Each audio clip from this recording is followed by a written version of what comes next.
Falar sobre esse assunto com o nosso analista de internacional, Américo Martins, que sempre acompanha muito de perto o que está acontecendo nessa guerra. Oi, Américo, bom dia, tudo bem?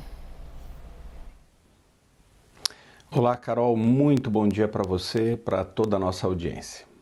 Bem, Américo, Donald Trump, que assumiu o governo dos Estados Unidos, falando que acabaria com essa guerra em 24 horas e inicia conversas com Putin e Volodymyr Zelensky num possível acordo de cessar-fogo. A questão são os termos colocados nesse acordo, termos de Vladimir Putin, que inclusive foi o primeiro a ser ouvido por Donald Trump.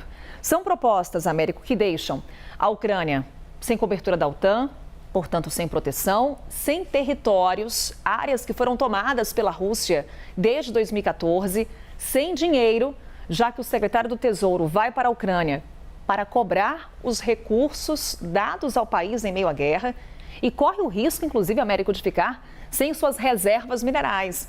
O Trump já demonstrou interesse nos minérios do território ucraniano.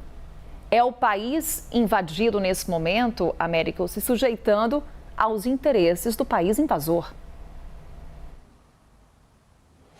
Pois é, Carol, o presidente russo Donald Trump foi resgatado por esse telefonema do Donald Trump do vazio diplomático que ele estava ocupando. Ele era tratado como um pária. Neste telefonema, que parece uma coisa simples, mudou-se muita coisa no curso da história e no curso das relações, inclusive entre Estados Unidos, Europa e Rússia. O problema aqui é que o Donald Trump sinaliza que está aceitando os termos do Vladimir Putin para o fim da guerra. O fim da guerra é o objetivo de todos. Os países que têm resistido aí a essa incursão russa querem também o fim da guerra. O problema é que termos nós teremos para esse fim da guerra. E o Donald Trump vem sinalizando que ele vai aceitar aí várias demandas que são as principais demandas da Rússia e vai ignorar, pelo menos indica isso, os principais pontos que são cruciais para a Ucrânia. Ontem, o Pete Hegseth, que é o secretário de Defesa dos Estados Unidos, fez um discurso em Bruxelas, na Bélgica, onde ele participou de uma reunião justamente para discutir com os aliados a questão da guerra na Ucrânia, em que ele deixou claríssimo o plano dos americanos. Ele disse o seguinte: é irrealista que a Ucrânia retome os territórios ocupados pelos russos.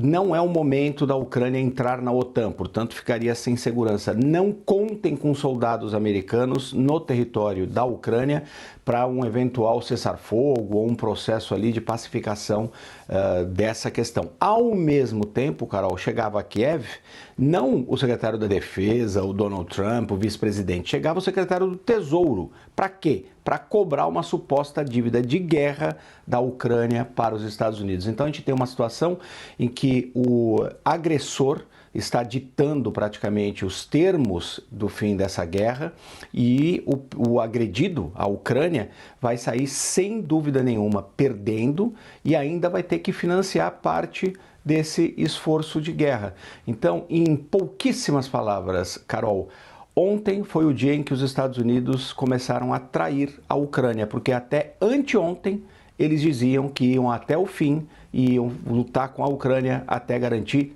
a vitória ou pelo menos uma paz relativamente justa entre os dois países. Agora está claro que isso não vai acontecer. E joga essa responsabilidade para os países europeus, né, Américo? Quando Donald Trump diz, eu não vou mais fornecer armas, não vou mais fornecer munições, agora a Europa que resolve o problema.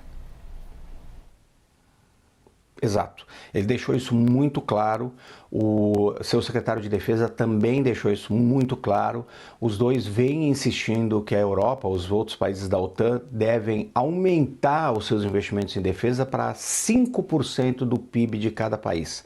Isso é muito. Nem os Estados Unidos investem 5% em defesa. Vou repetir. Nem os Estados Unidos, maior potência militar do planeta, investem 5% do seu PIB em defesa. Não há por que exigir que os outros façam isso. Os Estados Unidos, de fato, hoje investe mais proporcionalmente do que vários outros países da OTAN. Mas esse tipo de discurso isola, de certa forma, a Europa.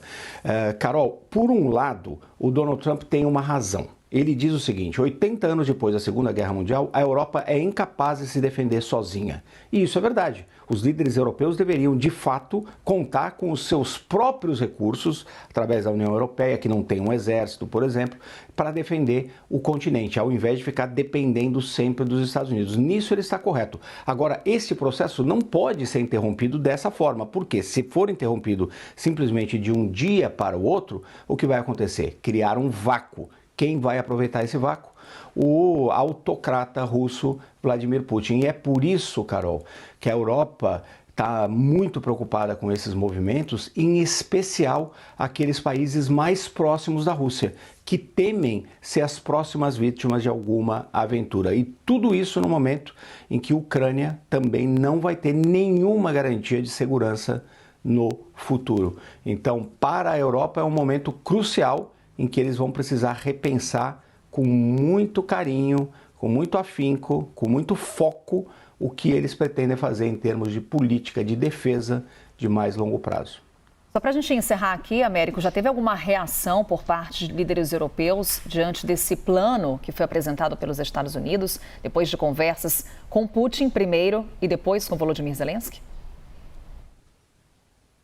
Algumas reações, mas normalmente não dos primeiros ministros ou dos presidentes europeus, mas dos secretários de defesa, até porque nós estamos vendo essa discussão que aconteceu ontem em Bruxelas. Amanhã começa uma conferência muito importante sobre defesa, que é a Conferência de Munique, vai reunir os líderes desse setor, os secretários de defesa, os ministros de defesa de todos os países da OTAN e vários outros convidados. É uma reunião muito importante em que eles vão discutir muito sobre essa ótica da defesa. Existe uma razão, inclusive, por esse silêncio momentâneo. Eles estão tentando entender exatamente quais vão ser os termos desse acordo, Carol. Agora, por exemplo, hoje o ministro da Defesa aqui do Reino Unido teve que usar a seguinte frase: não vai haver uma discussão sobre a paz na Ucrânia sem a participação da Ucrânia. Porque o que está acontecendo? O Donald Trump está discutindo os termos da paz na Ucrânia com o presidente Donald Trump e informando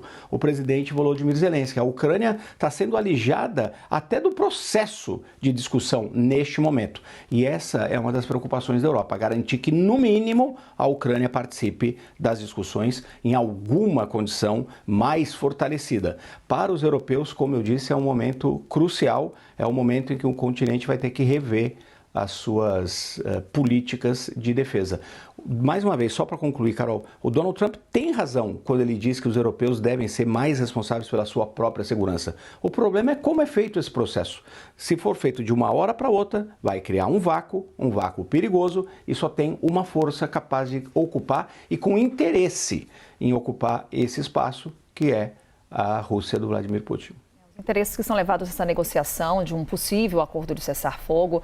Destaca, inclusive, essa ordem dos telefonemas, né, Américo? Primeiro você conversa com o país que está invadindo, para depois você falar com o líder do país que foi e está sendo invadido. Obrigada, Américo.